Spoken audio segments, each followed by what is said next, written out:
제가 나와 있는 이곳은요, 사연댐입니다. 그동안 이 사연댐에 얼마나 많은 대한민국의 정치인들과 장관들이 찾았는지 모릅니다. 방부대 안각화도 물속에서 건져내고 울산의 식수 문제도 해결하겠다고 호언장담했습니다마는 20년이 지난 지금 말짱 도루묵이 됐습니다. 코미디도 이런 코미디가 없습니다. 그래서 오늘은 울산의 물 문제에 대해서 속 시원하게 얘기 나눠보도록 하겠습니다. 울산의 물박사 조홍재 교수님을 만나러 가겠습니다.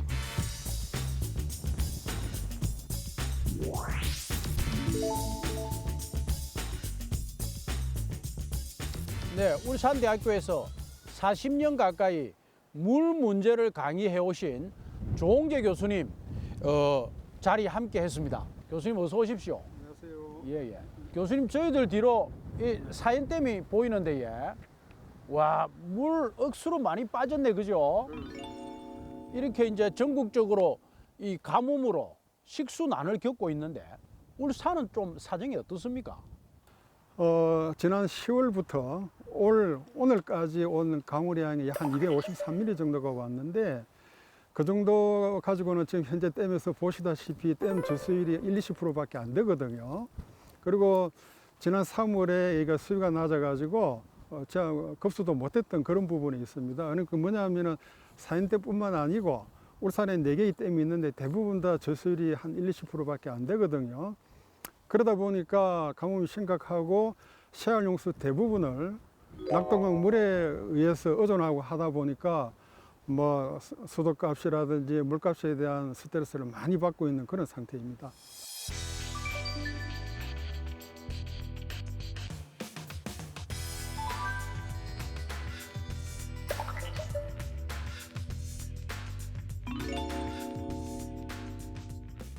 그렇게 이제 낙동강물을 많이 먹으면요, 울산시가 이렇게 내는 그 비용이 있다 아닙니까? 물 비용. 네. 그것도 만만치 않겠는데요. 그럼요. 지금 총체적으로 보면은 지난 10년 동안 울산시가 수자원공사에 지불한 물값만 해도 약 2천억 가까이 되거든요.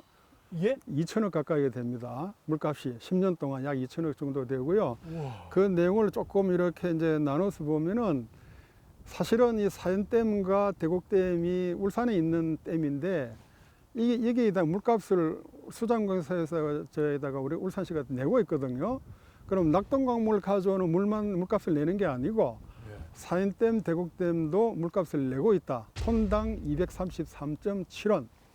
거기다가 지금 이제 물 이용 부담금이라는 게 있지 않습니까? 낙동강물을 쓰게 되면은 그거는 이제 상류, 그러니까 예를 들어 낙동강 상류에 있는 수질 보전이라든지 주민들에 대한 어떤 지원을 하기 위해서 받는 어떤 부담금인데 그게 현재 19.7원으로 돼 있거든요. 그게 올 3월부터 66.3원으로 또 오릅니다.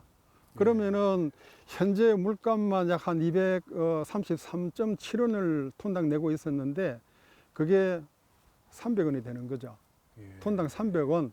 그러니까 낙동강 물을 먹던 사연댐 대암댐 물을 먹던 톤당 300원을 매년 수자원공사에 내야 되는 겁니다. 그래서 이번 기회에 말씀을 드리면은 사실은 사연댐, 대곡댐이 과거에 공단에 취급하는 공업용서 전용댐으로 만든 댐이거든요.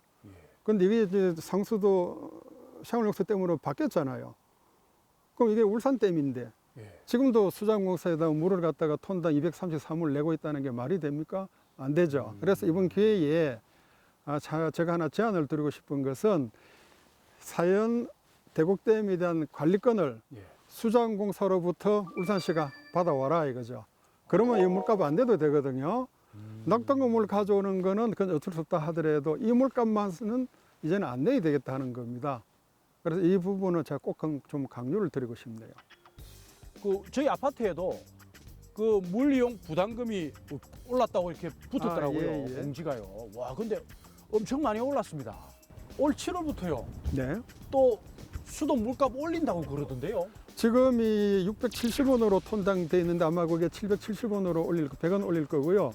앞으로 3년 동안 930원까지인가 계속 3년 지속적으로 계속 올릴 겁니다. 물값 현실화를 위해서. 그 도시들마다 이제 낙동강물을 안 먹으려고 한다 아닙니까, 그죠?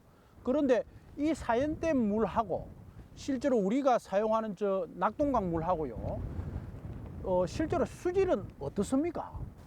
당연히 사연댐 수질이 좋죠. 좋은데 이제 사연댐도 과거에 분석을 해보면은 COD가 약 3 내지 한 4, 경우에 따라서는 뭐 관문 때는 5 정도 가까이 가는데, 그거는 이제 위에 있는 축사라든지 일부 막 농업 육소들이 일부 들어와서 뭐 그렇게는 합니다만은, 사실은 낙동강물 자체는 구미공단에서 이 공단 폐수가 상당히 많이 들어오지 않습니까?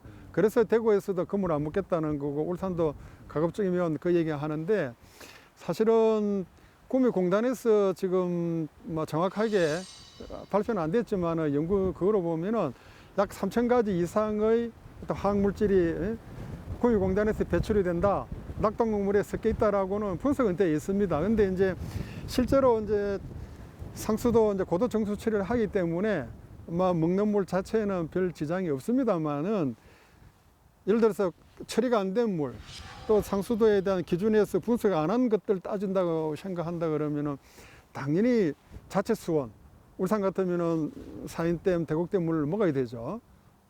낙동강물 속에 처리한- 사연댐 물에 없는 뭐 다른 물질이 있을 수도 있다. 이런 당연한 얘기죠. 것입니까? 당연한 얘기죠. 그래서 대구시가 거기 안동댐 물을 이렇게 지하로 이렇게 관을 뚫어서 그 물을 먹겠다 하는 이유가 그거군요. 그렇습니다. 지금 원래는 지금 그 사이에 울산, 대구, 뭐 구미 해가지고 물 이용에 대한 것으로 협의를 했던 게, 대구에서 치수원이 구미 하류에 있거든요. 그걸 구미 상류로 이전을 하자. 이전을 하게 되면은 이제 구미공단에 나오는 그 오수 폐수 같은 걸 안 하게 되니까, 그래서 그게 이제 합의가 되면서 저희들 우문댐도 물 울산 가져온다라는 게 합의가 됐는데, 최근에 대구시장이 바뀌면서 안동댐, 이마댐에서 물을 대구시로 직접 가져오겠다, 그 계획이 됨으로 해서 사실은 울산에 있는 우문댐 계획까지도 이제 거의 뭐 날아갔다 이렇게 보시면 됩니다. 근데 이제 국가에서 물 관리라는 개념이 있거든요. 안동댐, 이마댐에서 물을 흘려 보내주면 하천 유지용수라는 게 있거든요. 그걸 흘려서 쭉 부산까지 흘려줘야 되는데, 직접 가져가 버리면은 그 개념 자체가 흐트러지니까 그것을 국가에서 수용을 할지는 잘 모르겠습니다. 하지만은 대구시 입장으로 봐서는 뭐 그건 충분히 그럴 노력을 할 수 있다고 생각이 되죠. 최근에 낙동강에요, 녹조가 많이 생겨갖고 문제가 됐는데요. 녹조는 이래 정수 처리하면 괜찮습니까? 거의 정수 처리가 됐는데, 제가 알기로는 이제 조금 물 냄새가 난다든지 정수 처리하는데 이제 비용이 많이 든다든지 시간이 많이 가, 그런 정도지 뭐 크게 뭐 생활용수로 먹는데 는 크게 지장은 없는 걸로. 방부대 안각화 보호를 위해서 여기 사연댐 여기에다가 수문을 설치해서 그 이 사연댐 수위를 낮춘다 그러거든요. 교수님 어떻게 생각하십니까? 이 안각화 보호를 위해서 이 여수로를 갖다가 낮춰서 수문을 달고 50의 수위를 유지하겠다는 그 안 자체가 세 가지 문제가 있습니다. 첫째, 사인댐 이걸 갖다가 여수로를 낮추게 되면은 안각화 주변에 이런 홍수세의 유속이 굉장히 빨라지거든요. 아, 안각화가 있는 그 지점에 바로 앞면에 유속이 굉장히 빨라져요. 그다음 안각화 있는 분이 이렇게 수충구로 돌아가도록 돼 있다고요. 물이 친다고요. 이렇게 아, 급류가 그림이 있는 안각화를 그렇죠. 이렇게 때리게 된다. 때리게 된다. 그래서 조금씩 해가지고 수십 년, 수백 년 갈 것이 한 방에 갈 수 있거든요. 그래서 쇄골 때문에 안각화 보존이 되지 않는다. 두 번째, 현재처럼 물 자체가 이렇게 다 비워야 되니까 물 부족이 일어난다. 세 번째, 울산 신구 시가지에 홍수 문제가 있다 이거죠. 이 사인댐을 낮추게 되면은 수문을 설치해서 수위를 낮추게 되면 홍수 때 더 많은 물이 하류로 내려가서 울산 뭐 고수부지 포함해서 국가 정원이 다 그럼요. 물에 잠기는 국가 일이 생긴다. 정원뿐만 아니라 신구 시가지 전체가 물에 잠기기 때문에 더 큰 피해를 일으키는 가중시킨다 하는 거죠. 그러니까 사인댐 낮추는 이게 여수로 낮추는 것 자체, 우리 앉아 있는 이 자리가 여수로 위이거든요. 이 낮추는 것 자체는 해서는 안 된다 이거죠. 방금 말씀드린 세 가지 이유 때문에 그러면 맑은 물도 확보하고 방구대 안각화도 살리는 교수님의 대안은 무엇입니까? 그게 십수년 동안 얘기해가 온 내용입니다. 생태 제방. 안각화 앞에 이렇게 제방을 만들자 하는 거죠. 예. 그러면은 안각화도 보존되고 이 물 그대로 사인대 물도 안 버려도 되고 울산시가 지금 홍수 피해에 대한 우려도 없고 암각화 그 앞에다가 이렇게 둑을 제방을 쌓아서 제방을 그렇죠. 쌓아서 제방을 쌓아서 물이 못 들어오게 하자 이 막자. 말이군요. 그렇습니다. 생태 제방을 하면요, 방구대 안각화는 보호할 수가 있는데 그 주변이 이제 안각화 주변 환경이 달라져 갖고 세계 문화유산 등재가 안 된다 그런 얘기 있었지 않습니까? 예, 지금도 이제 그것 때문에 반대를 하고 있는데 그래놓고 문화체에서 뭘 했느냐 하면은 유네스코 전문가를 불러가지고 자체 세미나를 했어요. 응? 그런데 유네스코 그 최고 전문가가 와서 하는 소리가 앞에 수리적으로만 문제가 없다 그러면은 생태 제방이든 카네틱 댐이든 막아도 유네스코 등재에 지장이 없다라고 하고 갔거든요. 근데 그걸 갖다가 노천화시키고 감춰뒀죠. 그걸 한 2, 3년 지나고 나서 저도 한 2년 정도 지나고 나서 그걸 알게 됐는데 그러니까 원형이 변형이 돼도 유네스코 등재에는 지장이 없다 이거지. 맑은 물을 확보하기 위해서요, 울산시가 그 이제 울산 지역에 소규모 댐을 짓겠다. 또 이제 해수 담수화 이야기도 나왔거든요. 그 어떻게 보십니까?